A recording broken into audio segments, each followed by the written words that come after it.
I'm Brad Carter. I'm the chief pilot here at the Owlshead Transportation Museum. Where is that located? In Owlshead, Maine, which is near Rockland on the coast. The airplane was destined for an around-the-world competition, trying to fly around the world and win a prize. It never did that. It got shipped to Halifax. Supposedly the destination was Vancouver, and it was going to be the third plane in a series of Fokker C.4as used to fly around the world. This one stayed in its crate for quite a while.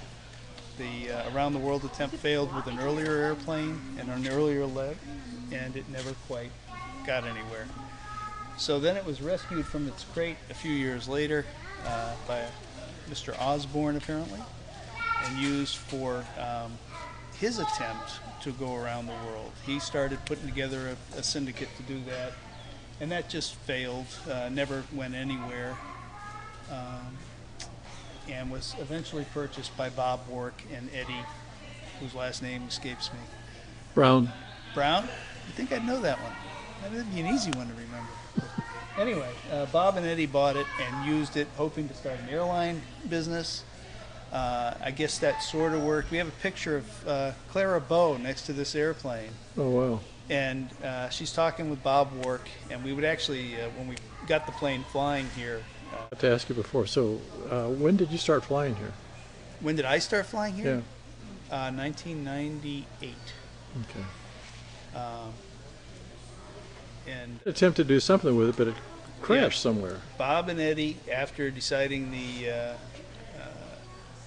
airline wasn't a viable concept for them, attempted to use this to fly to Vancouver, and they redid the interior with a fuel tank and put a second cockpit in the back.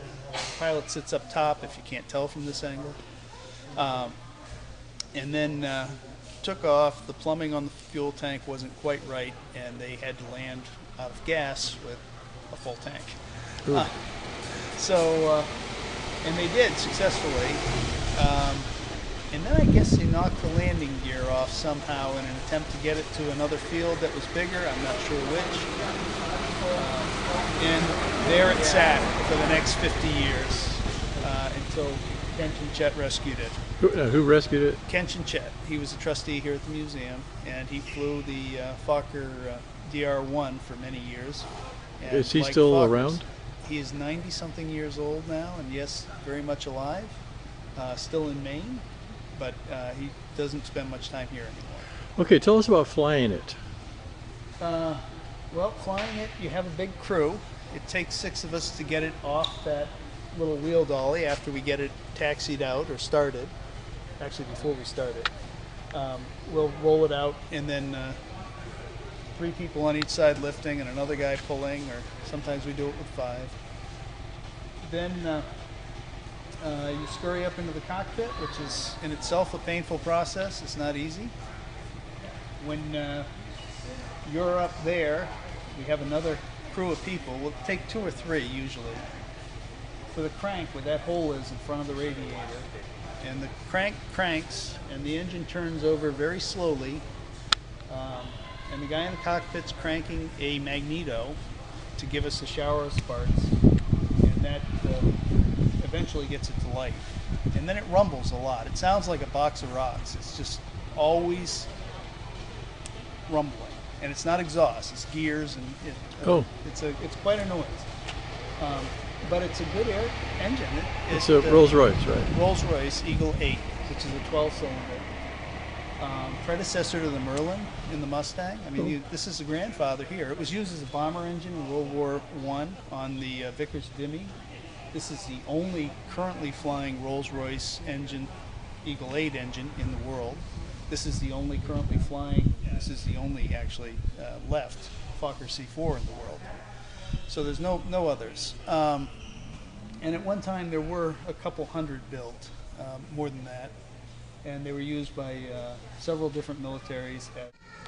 There we go. You can't see any of the things that are different in the cockpit, but it does have a retard level for the ignition timing. You can take the camera and want to do that. All right.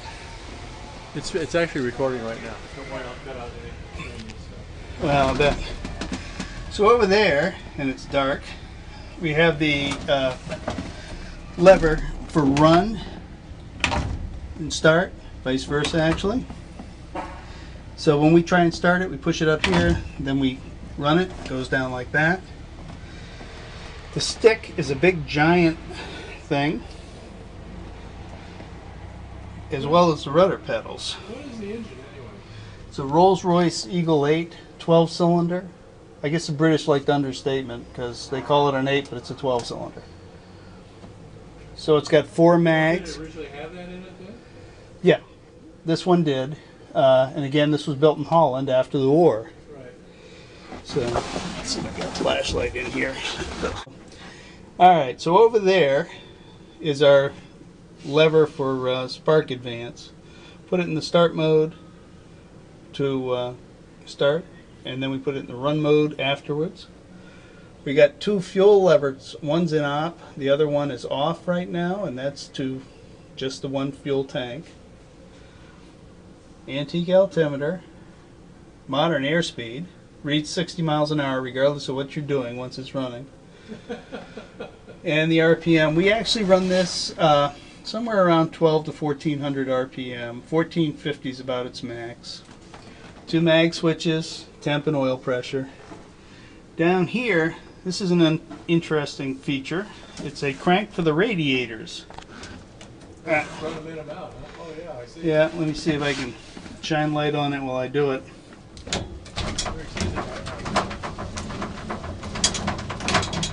So the radiators crank in.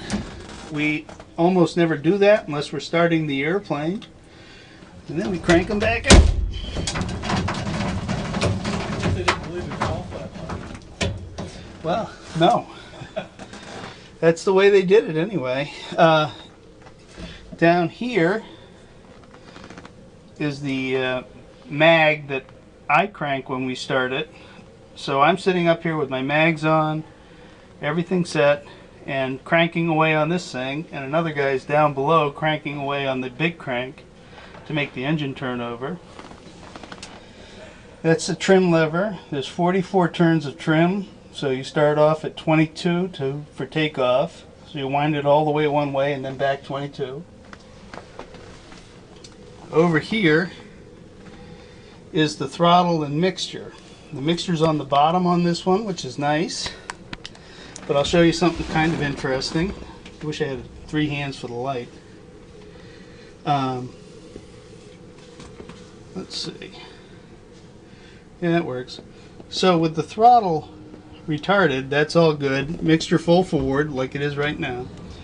But if you go to shut the airplane off with the mixture, watch the top lever. It goes to half throttle.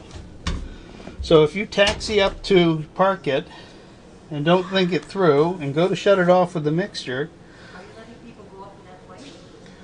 he lets me do it all the time. Don't, yeah. Or he's just a technician or something? He works here. Oh. Why? Do you want to try and get up in this plane? I don't think so.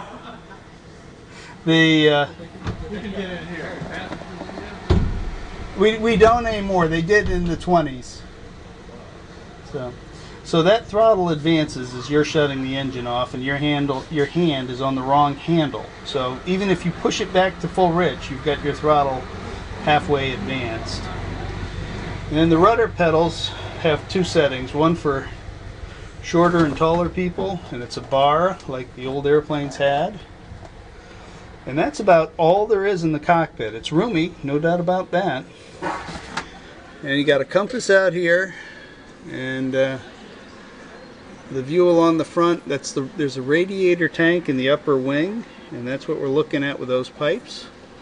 And then our fuel gauges and fuel pipe, and then just cabanes and You have wires. to S-turn it back and forth when you taxi out? What's that? You have to S-turn back and forth? Actually, I take the crew with me. And you do a little bit when you're free taxiing, but most of the time you got the crew that's helping to ensure you go the right way.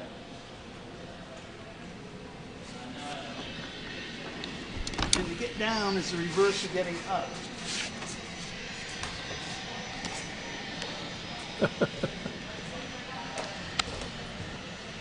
It looks so comfortable. Huh? And at one time there were a couple hundred built, more than that. And they were used by several different militaries as a two-seat observation plane. I think you might be able to take some pictures out of that book and Yeah. edit them in. It seems like it'd be hard to see anything out of it though with that lower wing, unless there's a big cutout. The lower wing's far enough back that you can see forward this way. When we have to taxi to the cross runway, I've got to go between two runway lights. And you got really to get pretty close before you can tell where they are. You don't have good vision that way. The nose does block it. Taking off. How do you take it off?